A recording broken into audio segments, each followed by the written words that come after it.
a company that owns childhood, and a product that costs pennies. Every year, Crayola produces roughly 3 billion crayons, a number so staggering it should invite competition from every corner of the market. And it has. Cheap imports have undercut them on price. Screens have pulled children away from the desk entirely, yet no rival has come close to displacing them, not once. The reason is not just manufacturing scale or brand recognition. It is something far harder to copy, and it started with a problem that had nothing to do with color. On June 25, 1885, cousins Edwin Binney and C. Smith incorporated Binney and Smith to manufacture industrial pigments. Their early operations focused entirely on heavy industry, producing red iron oxide to paint American barns and lamp black to color rubber tires. This technical expertise in dry chemical coloring agents eventually drew them toward classrooms, driven by a practical demand for cleaner teaching tools. At the time, slate blackboards required soft chalk that left rooms covered in a heavy, irritating dust. Binney developed an alternative by combining slate waste, cement, and talc. The resulting dustless white chalk won a gold medal at the 1902 St. Louis World Exhibition, establishing the company's reputation for safety and functional design. This classroom success built a direct relationship with school boards and teachers across the country. Through this network, the founders learned that educators lacked a reliable coloring medium for students. The wax marking crayons used in factories and shipping docks were brittle, toxic, and highly unsafe for children. By prioritizing institutional utility and safety rather than artistic novelty, Binney and Smith possessed both the pigment expertise and the trust of educators required to engineer a safer alternative. Edwin Binney set out to develop a new school-grade crayon guided by 3 core priorities: absolute safety, color consistency, and affordability.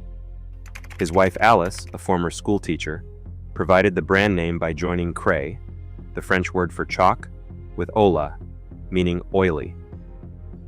The resulting name, Crayola, immediately signaled a product specifically engineered for children's hands. In 1903, the company launched its first 8-color box, containing black, brown, orange, violet, blue, green, red, and yellow. Sold for just 5 cents, this affordable, durable box provided a clean, repeatable entry point into American schools. Binney and Smith bypassed traditional retail channels, choosing instead to market directly to educators. Company representatives traveled door to door, demonstrating the non-toxic crayons directly to school boards and teachers. This hands-on proof of safety and utility quickly paid off. School districts across the country began signing procurement contracts that specified Crayola as their approved classroom coloring tool. By solving a critical purchasing problem for educators, this tiny 5-cent box secured an immediate, highly stable foothold in classrooms, establishing an institutional trust that would define the company's market advantage for the next century. To survive the constant pressure of classrooms, a crayon must perform under a child's grip without crumbling. Binney and Smith solved this physical challenge through chemical precision, developing a wax-based formula that balanced durability, smooth application, and safety. At the core of this engineering was a blend consisting of roughly 80% paraffin wax, selected for its stable structure. But paraffin alone is brittle and snaps easily under hand pressure. To solve this, the company incorporated 5% stearic acid and 5% oil. The stearic acid acted as a hardening agent, giving the wax the necessary strength to resist cracking while ensuring the stick maintained a consistent hardness of around 45 Shore A. The oil adjusted the texture, allowing the stick to glide across paper without leaving soft, gummy patches. The remaining 10% of the stick consisted of purified, non-toxic pigments. Unlike industrial marking crayons of the era that relied on lead-based reds or mercury-heavy greens, these colors were safe for children to handle. By standardizing this precise chemical matrix, the company ensured that every batch behaved exactly like the last. translating chemical engineering into a reliable, everyday tool that teachers and parents trusted unconditionally. To turn this chemical formula into millions of identical physical objects, the manufacturing floor operates with the mechanical rigor of an engine. The process begins in large, sealed kettles, where the paraffin blend is heated to approximately 120 degrees Celsius. Once the wax reaches a liquid state, dry pigments are introduced under high shear mixing, creating a perfectly smooth, colored slurry. To achieve massive volume, the plant pumps the molten mixture through proprietary extrusion dies. These custom-engineered tools force the warm wax out in a continuous solid ribbon, maintaining a strict diameter tolerance of plus or minus 0.02 millimeters. This exactness prevents variations that could cause a crayon to wobble or snap inside a child's hand. As the ribbon emerges, it passes through water-cooled plates that solidify the wax within seconds. Automated steel cutters then slice the hardened line into individual sticks of identical length before optical sensors inspect each one for surface flaws. Any crayon that falls short of these standards is melted back down and recycled.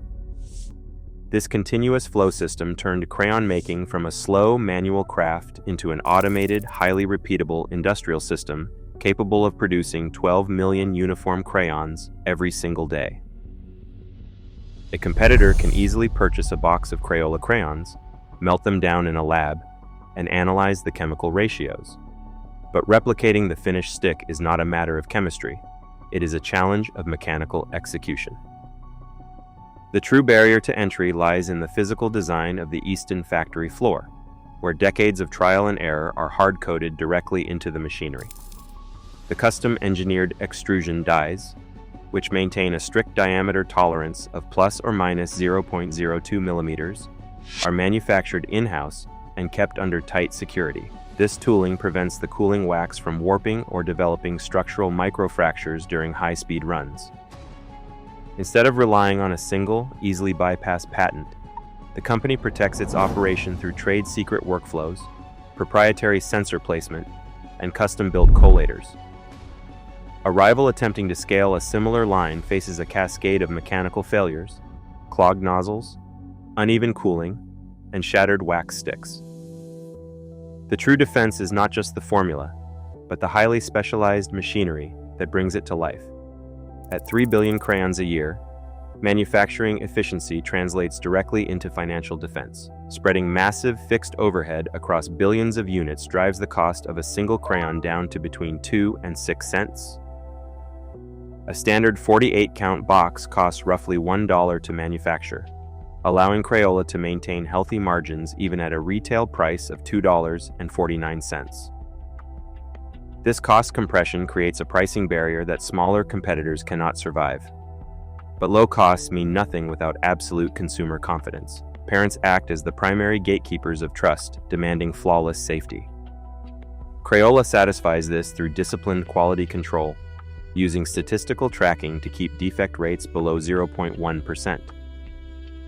Every batch undergoes testing to meet strict federal guidelines, including the Consumer Product Safety Improvement Act of 2008, when a federal investigation in June 2000 detected trace impurities in several crayons. The company's established testing data proved the risk was scientifically insignificant, avoiding a recall. By transforming safety compliance from a legal burden into a standardized, high-volume quality routine, the factory floor secures the brand's market power, keeping cheap alternatives locked out of the home. For school districts managing tight municipal budgets, the purchasing decision bypasses retail emotion entirely. Procurement officers prioritize predictability, selecting brands certified to withstand the physical demands of hundreds of children without breaking or failing safety audits. This institutional lock-in turns Crayola from a household preference into a structural default. When school boards draft annual supply lists, they routinely specify Crayola by name, excluding off-brand competitors that might fail safety metrics or disrupt classroom lessons with brittle, inconsistent wax. The 3 billion crayons streaming out of the Easton facility each year serve as physical proof of an educational supply chain locked in at the administrative level. By securing these institutional contracts, the company builds a self-reinforcing loop. Children use the standard in the classroom, defining their expectations long before they ever walk down a retail aisle. Ultimately, the simplest tools often possess the most enduring complexity, hiding a massive industrial empire behind a childhood icon. Next, we look at how a simple yellow pencil conquered the global timber supply to write its own monopoly. If you enjoyed this business breakdown, subscribe for more. In 2017, an internal assessment identified a structural shift in how children spend their leisure hours. The primary challenge came from a fundamental change in daily habits. Tablet screens and smartphones began absorbing the hours once dedicated to tactile play. When a child's attention moves to a glass display, the physical ritual of drawing fades from daily life. The desk, once occupied by paper and wax, loses its everyday presence to digital interfaces. The tactile experience of sliding a wax stick across paper is replaced by instant digital pixels, altering sensory expectations at an early age. This behavioral shift represents a silent erosion of the entire category. As screen time occupies more of a child's day, physical coloring tools lose their historic place in the home. Drawing software soon transformed tablets from passive entertainment screens into active creative workspaces. Millions of children now use highly responsive drawing apps to mimic the physical acts of sketching, blending, and coloring. This represents a migration to an entirely different medium rather than a choice to buy a cheaper product. The pressure intensified during the rapid rise of hybrid learning and homeschooling, which pushed traditional classrooms onto digital platforms and standardized screen-based assignments. Crayola's 2017 internal risk assessment explicitly acknowledged this threat, signaling that the company faced a loss of category relevance, not just temporary distraction. For Crayola, long-term survival now depends on proving that the tactile crayon still has an essential, irreplaceable role to play in a highly digitized world. In 2015, low-cost imported crayons arrived on domestic retail shelves. These generic private label boxes sold for as little as 35 cents, heavily undercutting Crayola's standard price of $2.49. For a company spending roughly $1 to manufacture a 48-count box, this intense pricing pressure threatened its core margins.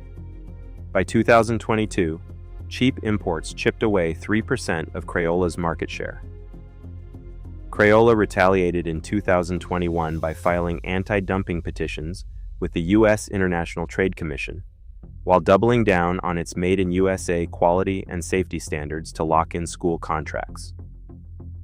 This relentless defense preserved Crayola's legacy. A humble childhood tool survived both digital evolution and global price wars.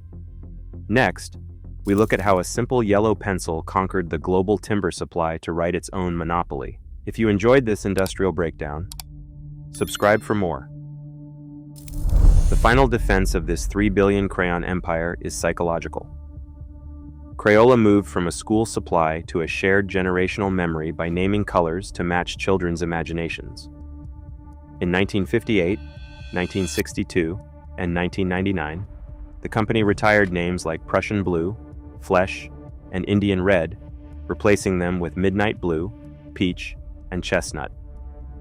This emotional vocabulary is reinforced by a sensory signature. On July 2, 2024, Crayola secured federal trademark number 7431203 for its scent of earthy soap and clay, legally locking in the olfactory memory of childhood.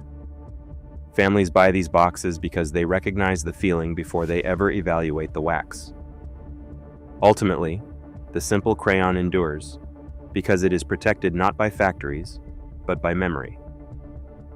Next, we look at how a simple yellow pencil conquered the global timber supply to write its own monopoly. Subscribe to follow the hidden business stories behind the objects we take for granted.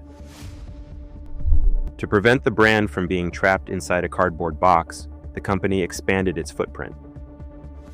In 1978, the first line of markers debuted, followed in 1987 by washable markers that solved cleanup issues. By 2004, Twistable crayons introduced a mechanism that eliminated sharpening. This portfolio strategy, turned a single commodity into a cohesive ecosystem. This identity eventually moved off the retail shelf. In 1996, the company opened an interactive facility in Easton, Pennsylvania, rebranding it in 2013 as the Crayola Experience. Translating physical coloring into a sensory destination secured its cultural presence. Ultimately, a simple paraffin stick survived because it became an irreplaceable canvas for childhood imagination. Next, we look at how a simple yellow pencil conquered the global timber supply to write its own monopoly. Subscribe to uncover the hidden business stories behind everyday objects. A simple paraffin stick proves that lasting market dominance is rarely the result of a single dramatic breakthrough. Instead, it is built incrementally, through a chain of small compounding advantages. When a product occupies classrooms and homes, absolute reliability outweighs a cheap price tag. By combining massive manufacturing scale with predictable consistency, Crayola turned a low-cost commodity into an enduring emotional asset. It is an object that satisfies a basic practical utility while anchoring a shared generational memory, illustrating that the strongest business moats are ultimately carved out of trust. Next, we examine how a humble yellow pencil conquered the global timber supply to write its own monopoly. Subscribe to follow the hidden business stories behind the everyday objects we take for granted.